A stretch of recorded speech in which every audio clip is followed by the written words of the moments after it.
Hola, José Luis Rodríguez Zapatero, expresidente de España, y bueno, desde ya quería darte las gracias por haberte dejado entrevistar en la pizarra nuestro Bajar la Guardia, a ver si lo logramos. ¿Qué tal, José Luis? ¿Cómo estás? Bien, estoy bien. En Madrid, tranquilo, con buen espíritu. Bueno, así, estamos en tu territorio aquí en pleno Madrid. Bueno, vamos a empezar por lo importante, como diría Galeano, por lo importante entre las cosas no tan importantes, o sea, el fútbol. Sabemos todo el mundo que eres muy del Barça. ¿Cruyff o Guardiola como entrenador? ¿Maradona o Messi como jugador? Como jugador Messi, como entrenador Guardiola.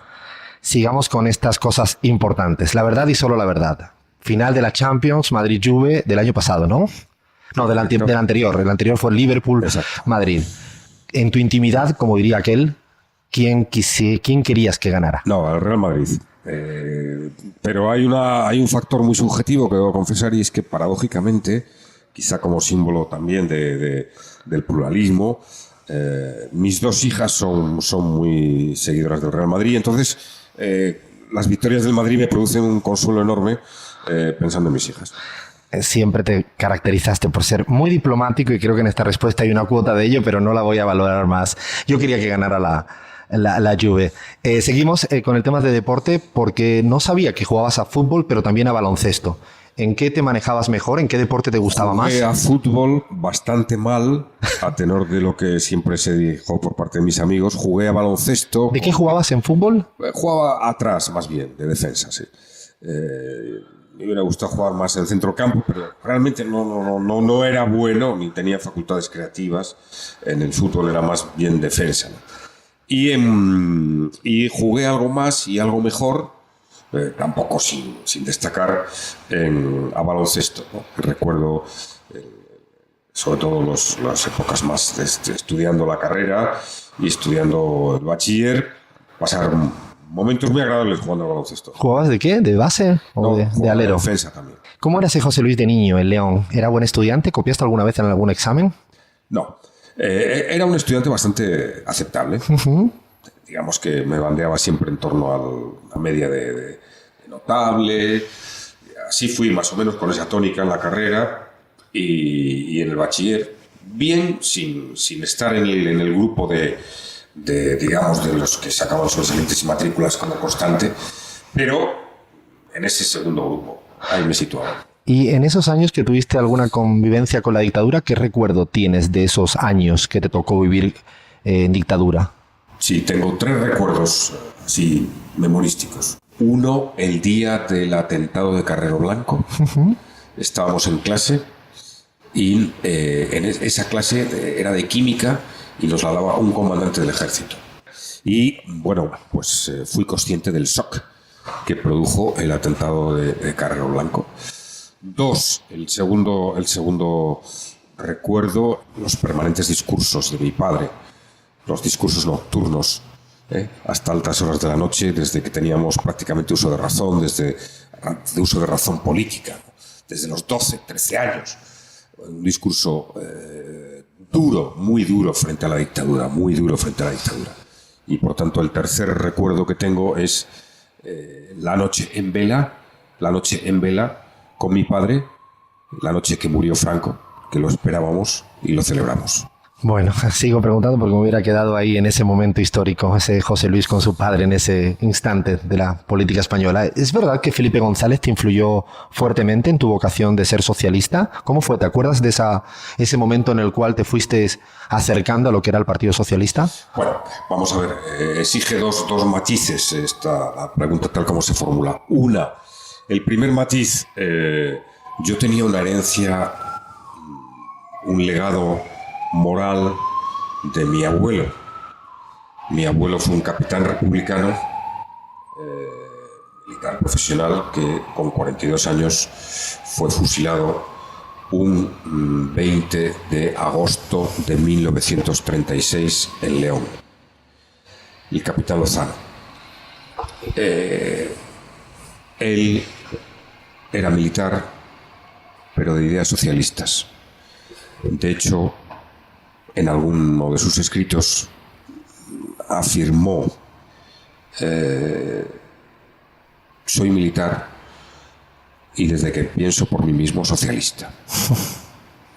Él era un hombre, no podía militar en el Partido Socialista, por ser militar, pero cercano al Partido Socialista. Y recuerdo que en los primeros albores de la transición democrática, los veteranos del Partido Socialista me querían. Aún sin militar, recordaban a mi abuelo. Yo era el nieto del capitán Lozano. Hubo un tiempo en mi militancia política que no era José Luis Rodríguez Zapatero, era el nieto del capitán Lozano. Y eso me dio... Te marcó. Claro, pero me daba, no solo eso, sino que me daba de entrada el apoyo, el cariño de los veteranos que en aquel momento, ahora ya no, lamentablemente, todavía cientos, conocí a cientos de veteranos del Partido Socialista que tenían la memoria, que habían vivido la dictadura y la república, parte de la república. Entonces yo tenía ahí improntas socialistas. Dos, recuerdo el haber acudido con mi padre y mi hermano a un mitin de Felipe González. Era un personaje desconocido para nosotros. Nuestra referencia, a pesar de esa tradición socialista, el Partido Comunista tiene historia en mi casa. Tuvo historia en mi casa. Mi padre ayudaba al Partido Comunista, tenía cercanía al Partido Comunista de la clandestinidad, casi más porque el PSOE tenía mucha menos presencia. Y recuerdo buenos amigos comunistas de mi padre. Cuando tenía 16 años acudí, año 76, tolerancia de la libertad, empezaba la tolerancia. Acudí a un mitin de Felipe González del Partido Socialista en Gijón, en el pabellón de la Arena. Y sí, aquel mitin me llenó. Fue un mitin cuyo grito fundamental, una gran carga emotiva, el mitin era ni rejas ni fronteras. Ni rejas ni fronteras. Lo gritamos, se gritaba en aquel pabellón de la Arena en Gijón a reventar. Todavía, eso, 1976, un momento, ni rejas ni fronteras. Y claro, en cuanto cumplí los 18 años, pues me afilié al Partido Socialista, a los Juventudes Socialistas. Pero insisto, se afilió el nieto del capitán Lozano. O sea, hay un precedente mucho mayor que ese mitin, ¿no? Eso sumó, pero venía de otro lugar. Con 26 años entraste al Congreso, el diputado más joven, eso es bien conocido. ¿Qué miedos tenía ese José Luis en un Congreso? Debo decir que siempre, la verdad es que cuando a los 26 años te decides a ser diputado, pues es que tienes una cierta determinación en tu vida. Pero recuerdo que la primera sesión en la que participé, como era el diputado más joven, formaba parte de la mesa de edad y tenía que leer una serie de documentos de acto constitutivo. Y recuerdo que la primera vez que subo a la tribuna levanto la mirada y claro, me estaba mirando Suárez, me estaba mirando Felipe, me estaba González y me estaba mirando Fraga Iribarne, ¿no? Debo decir que, bueno, pues lógicamente era muy consciente de la trascendencia que suponía personalmente, pero el miedo, solo he tenido un miedo que me ha buscado en mi conciencia de vez en cuando, incluso hasta épocas relativamente recientes, ¿no? El miedo era que España perdiera nuevamente la libertad. El 23F yo intuía que la transición no se había perfeccionado. El 23F fue una fecha que me marcó extraordinariamente. Ahí me decidí a hacer política de manera incuestionable, o sea, que me iba a mojar todo lo que fuera necesario. Es verdad que también es una fecha para mí tremendamente evocadora, porque fue cuando empecé a tener la relación con quien ha sido el amor de mi vida, y es mi mujer, con Sonsoles. Esa misma fecha. Sí, prácticamente el día de la manifestación fue cuando empezamos a tenerla. La había conocido poco antes, pero tengo grabado el inicio de nuestra andadura coincidiendo con el 23F, ¿no? En aquel día. Antojos de la historia, ¿no? Sí. Pero me marcó mucho, recuerdo a mi padre aquella tarde-noche muy preocupado, muy angustiado, ¿no? Pensando que otra vez el túnel oscuro de la historia de España, ¿no? que se iba a producir. Y el miedo que más me ha revoloteado en mi cabeza es el miedo a que España perdiera la libertad. De hecho, tengo una imagen grabada de mi etapa de presidente, que es los famosos 12 de octubre, donde se acordará alguna gente que se convertía en una gran pitada hacia mi persona, incluso en los momentos que había que homenajear a los caídos. Y tengo el recuerdo de salir con coche por la Castellana, a ambos lados militantes de la extrema derecha, gritándome, insultándome, pero sobre todo tengo grabado las caras de odio y de ira. De los militares. No, de la gente. De la gente que nos iba a silbar, como sí. ahora Pedro Sánchez, ¿no? Nos iba a broncar, a silbar, y yo iba con el coche bajando por la Castellana, y a ambos lados, que estaban todos ahí posicionados, las caras de odio y de ira que veía me hacían pensar en aquella época. Me hacían pensar que lo milagroso casi que ha sido lograr en el año 75 y 78 una transición de respeto a la libertad en España. Durante esos años de presidente, una pregunta que siempre uno tiene duda es: ¿te alejaste mucho de la realidad, de la vida cotidiana de la gente? Bueno, me alejé del contacto espontáneo y sincero. ¿Por qué? Porque porque tú no puedes obviar que eres presidente del gobierno, y dos, porque hay que ser claros, nadie obvia que tú eres presidente del gobierno. Y si entras en un bar, que entré muy pocas veces, o si vas a un sitio que fui pocas veces, primero, vas rodeado de un séquito inevitable, de seguridad, de tal, o sea que es completamente absurdo, sinceramente, ¿no? Plantear si cuando eres presidente del gobierno pierdes sentido de la realidad. No, bueno, pierdes el sentido de las cosas de la vida más comunes, ¿no? Eso es del hacer de las cosas. Pero es absurdo también pensar que no eres consciente de qué pasa en la calle. ¿Por qué? Porque tienes más información que nadie. O sea, que sabes quiénes son los que lo están pasando peor, dónde están los problemas, claro que lo sabes. ¿Que lo sientes de otra manera? Sí, pero no solo porque tú estás en esa condición, sino porque también te lo hacen sentir de otra manera. El fin de ETA fue evidentemente lo más importante, o sea, la gran victoria, ¿no? Entre otras, pero seguramente la más simbólica y la más relevante para España y para casi Europa y el mundo. ¿Cuál fue el momento más complicado que tú creíste que no se lograba? Debo decir que siempre tuve la convicción última de que podía vivir como presidente el fin de la violencia de ETA. De hecho, tengo algún testigo, en concreto un periodista que su día podrá contarlo. Recuerdo bien que nada más ganar las elecciones, en una conversación con él, le dije: ¿sabes cuál es mi gran objetivo? Mi gran objetivo es ver el fin de la violencia. De hecho, en el discurso de investidura, yo recojo, sin decir que era de mi abuelo, porque era un guiño, lo que mi abuelo había establecido en su testamento político como su credo político, ¿no?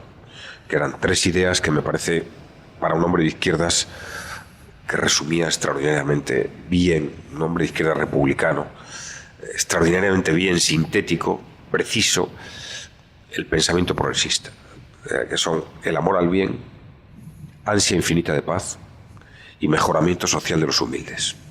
3 frases. Ansia infinita de paz, sí.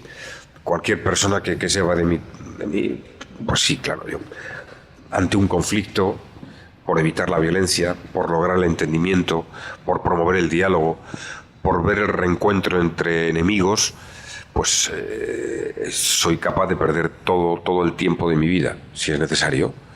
Me apasiona. Es sin duda alguna la parte de la tarea política que más me apasiona, por diferencia de estar en la inteligencia de lo que sucede en los productos, en los derivados financieros, por ejemplo, ¿no? Que es la parte que ciertamente me produce más alergia, más dificultad. El otro tema fue Irak. ¿Sufriste o tuviste muchas presiones para que no retiraran las tropas? No, porque la retiré casi sin decírselo a nadie.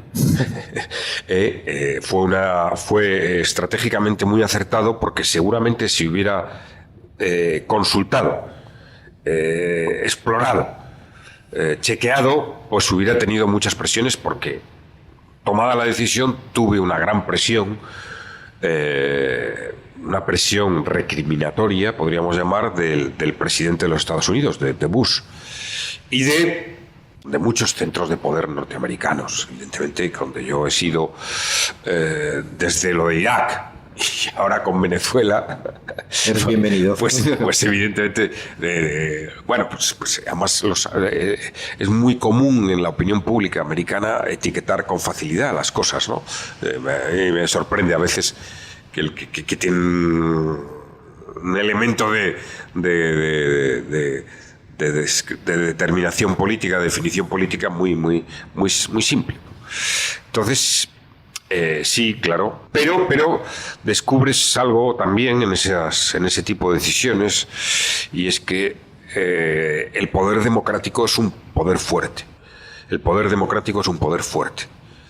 Y cuando una decisión está tomada con raíces claras con la gente, es imparable. ¿Crees que es para la democracia española saludable que se haya roto en buena parte el bipartidismo? Hay una reflexión que debo de hacer, ¿no? No me parece mal, siempre que exista una cultura política. Me preocupa en la izquierda, oye, en la derecha, que haga lo que quiera, ¿no? Aunque no me gusta que haya un partido. Me gustaba más que el PP recogiera a la derecha, más extrema. No me gusta que haya un partido que tenga una significación y que tenga un mínimo de representación que sea de extrema derecha. No me gusta. En la izquierda lo que me preocupa es que haya inteligencia compartida del papel histórico que cada uno tiene y una capacidad de entendimiento, ¿no? Pienso que el hueco intelectual, político y de futuro de una izquierda no socialista o no socialdemócrata es un hueco que existe, pero limitado. Y eso me parece que es importante para la inteligencia del diálogo entre las izquierdas, ¿no? Es decir, la izquierda, que normalmente es minoritaria, tiene la tendencia a tener una superioridad moral. Y la izquierda, que normalmente es mayoritaria, tiende a pensar la inutilidad de la otra izquierda. Bueno, yo creo que como hombres de izquierdas tenemos que, en una y otra categoría, en una y otra aproximación, ser un poco más flexibles. Entender que, bueno, la superioridad moral puede que sea compartida, y la izquierda mayoritaria tiene que asumir que puede haber recetas útiles, constructivas y positivas para políticas públicas de izquierdas en la izquierda hasta ahora no mayoritaria.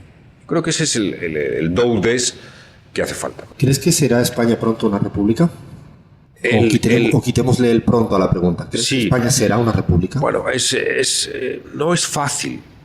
No es fácil.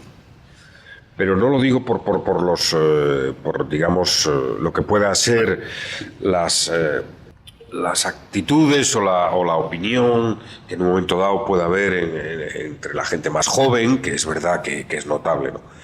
No es fácil por dos cosas. Una, porque el consenso democrático está basado en gran medida en la monarquía. Y cuando me digo que el consenso democrático está basado en gran medida en la monarquía, digo que el centro-derecha tiene una apuesta inequívoca por esta forma de Estado, y por tanto sería romper un consenso democrático básico. Dos, lo que es más importante todavía, es que una democracia regida por las leyes y por el Estado de Derecho, realmente transitar hacia una forma republicana desde la monarquía es casi imposible con nuestra Constitución en la mano. Por eso, esto parece que, a veces parece que se dice toda cuestión procedimental. No, pero es que la política es método, es procedimiento en democracia. Y por tanto no veo ese futuro. Una pregunta que le venimos haciendo a casi todos los entrevistados es el papel del odio en la política. ¿Sientes que es determinante a la hora de las elecciones de cualquier disputa política hoy en día? Sí. Es más, vivimos en un tiempo en el que, como consecuencia de dos factores que se retroalimentan, interaccionan, que son uno, las consecuencias son de la crisis financiera de hace 10 años, que sin duda alguna ha tenido un impacto, se produce un seísmo en el mapa político, en el renacimiento de posiciones, de ideologías periclitadas que podían estar cuestionadas, unido a un no digestión de lo que supone las redes como cancha, como mapa para discurrir el debate político, pues sin duda alguna el odio ha cobrado más fuerza ahora. Creo que la obligación de la izquierda, de los demócratas, es hacer de cada discurso un alegato contra el odio, un alegato contra el fundamentalismo, un alegato contra la voluntad de excluir, de eliminar. No hay política ni en la violencia ni en el odio. Hay antipolítica. Y la antipolítica es siempre la puerta, el paso previo al autoritarismo. Justamente en ese sentido, ¿dónde puede acabar Europa con los políticos a favor de un exceso de nacionalismo excluyente? Un fenómeno creciente pareciera en la región. Hay un riesgo, aunque pienso que no llegará a materializarse, de puesta en cuestión de la Unión Europea. Lo que me resulta más significativo de todo lo que estamos viviendo es que es desde la derecha, desde donde al final se producen los discursos, las construcciones más antieuropeístas. Es decir, la derecha nacionalista en Europa las derechas nacionalistas acaban teniendo como referente derrumbar la Unión Europea. Sin embargo, las izquierdas, las nuevas izquierdas, digámoslo así, que también tienen un componente, o han asomado con un cierto componente no nacionalista, sino patriótico, digamos, están, en mi opinión, pues entendiendo algo más, respetando algo más el proyecto de la Unión Europea. Pienso en Syriza y pienso en Podemos en España. Esto me parece muy útil, muy positivo. La idea europea, la idea de un proyecto político de unión de países, de un proyecto político civilizatorio como la Unión Europea, es un proyecto político de profundo sentido democrático, porque en definitiva se trata de un centro más de poder, de un centro más de checks and balance, con una visión más global, que ojalá fuera más social. Es decir, la Unión Europea ha construido una buena idea de las libertades, una buena idea de los derechos políticos, una buena idea de la paz, una buena idea de la justicia. Ahora estamos viendo que hay decisiones de los tribunales europeos, una buena idea de la economía, una economía competitiva, una buena idea del mercado único, una buena idea y ojalá se profundizara más de la investigación común, y le falta construir la unión social. Pero no nos debe de extrañar.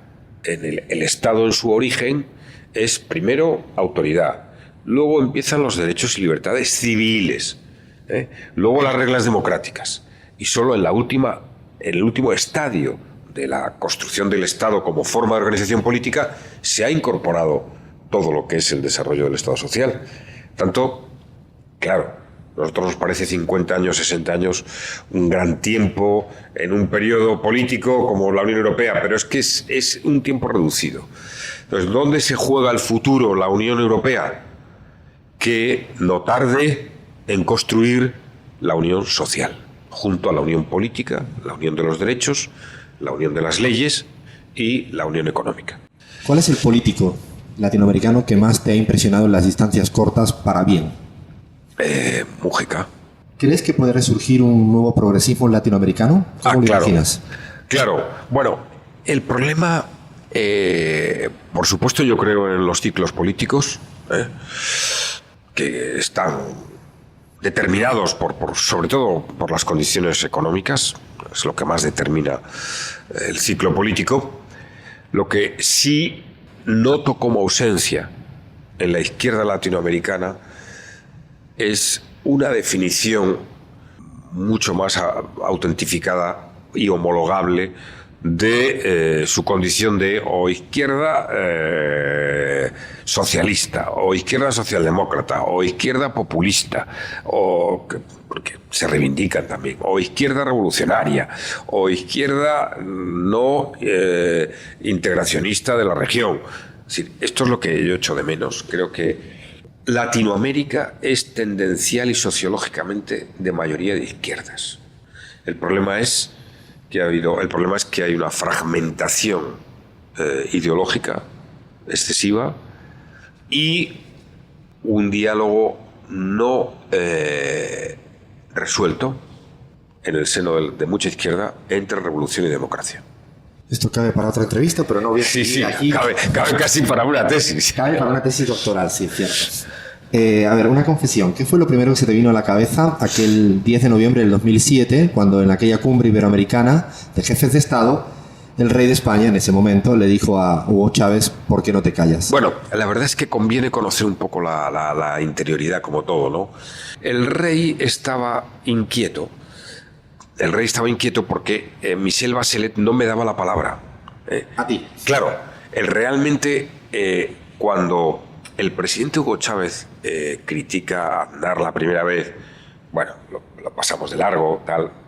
La segunda vez ya el rey y yo nos miramos, esto es un poco. A la tercera, claro, ya el rey me dice, tenemos que hacer algo.